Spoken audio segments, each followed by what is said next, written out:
are back at the Form Lab in Portland, where it's all about taking the movements that we learn here and incorporating them into our daily lives and our exercises. Andrew Blaze is the co-founder and the man behind all the moves here. Today we're focusing on single leg balance and stability. You got it. I got it. You got it. Which a lot of times is lunging and stuff like that. Yeah. So where should we start? Lunges are a very common movement that people do. People can do them at home, they can do them in the gym, you can do them with resistance, without resistance, but they're super important to make sure that you're kind of hitting all angles. Yeah. So there's a bunch of different lunge variations. I'm going to run through a quick 3 of them that It's just important that if you're doing one, you should be doing those other 2. So commonly people do either walking lunges or forward lunges, where they're going to be stepping forward, dropping that back knee to the floor, pressing away from the floor, or if they're walking, they're going to step forward, load up the quad, drive forward, and then go into their next step. So that's primarily through the quad. So you're using a lot of your quad muscle. It's important to kind of engage the other parts of your legs as well. So if we're overloading the quads like we tend to do because we're very forward people, try to throw in these other lunge variations too. There's a reverse lunge. If you're reverse lunging, you're stepping back, you're taking that tension back from the quad, putting it into the hamstring and glute, and then pressing right up through your heel of your foot. If you can put a little bit more of the emphasis on the heel, you're gonna get a little bit more engagement in the back side of the leg. From there, there's also lateral lunges as well. So it's important to make sure that you're moving the hips side to side. With a lateral lunge, you're stepping out to the side. You're trying to imagine the hip going out in line with your knee and your toe, and then pressing the floor away laterally. With this one, it's important to feel the emphasis on the outside of the quad, the outside of your hamstring, and the corner pocket in that glute before you drive the floor away.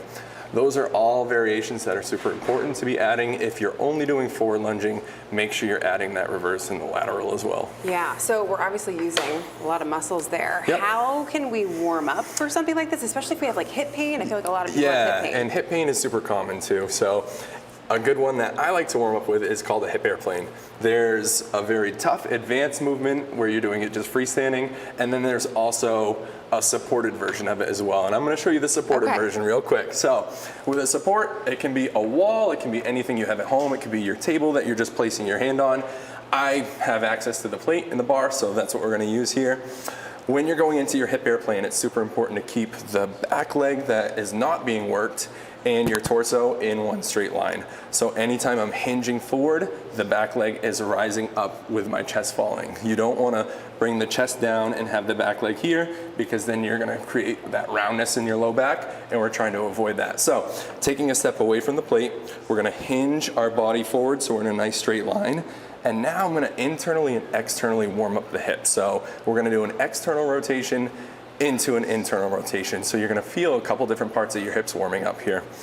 With the external, you're going to hinge forward, and then I'm thinking of turning away from my lead leg. So I'm going to rotate through the hip as far as I can till I feel that tension in the back corner of the hip, and the glute hamstring is working. We're going to hold for about 3 seconds, rotate back to center, and then we're going to internally rotate the hip. So we're dropping that left hip down, feeling the stretch and the tension on those internal rotators of your hip socket, and then we'll go back to neutral before we come back up.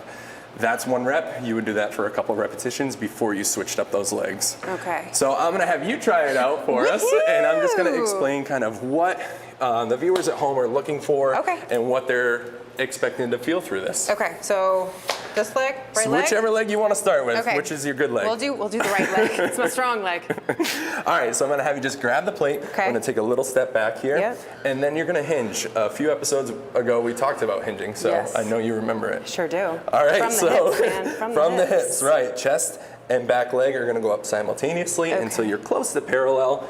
And now we're going to try and bring this side of your hip up towards the ceiling, keeping that leg planted on the floor, opening up the hips. You're going to start to feel glute, and you'll also feel that external rotation. Pause, and then we'll rotate back to center. Okay, it really opens you up. And now we're gonna, yes it does. And now we're going to drop this hip down towards that floor. Yep. And now you're getting the good stretch along the glute when we're firing and working that internal rotation muscle. Okay. How are you feeling there? I'm feeling the burn, but I did it. You did it. Which means if I can do it, You can do it, Yes, right? That's the whole of course point of it this. So, okay, we're gonna have all of these tips and tricks for you from the Form Lab right on the 207 section of our Awesome. website. Andrew Blaze, thank you so much. You're very welcome. As always, stay with us. 207 is back after this.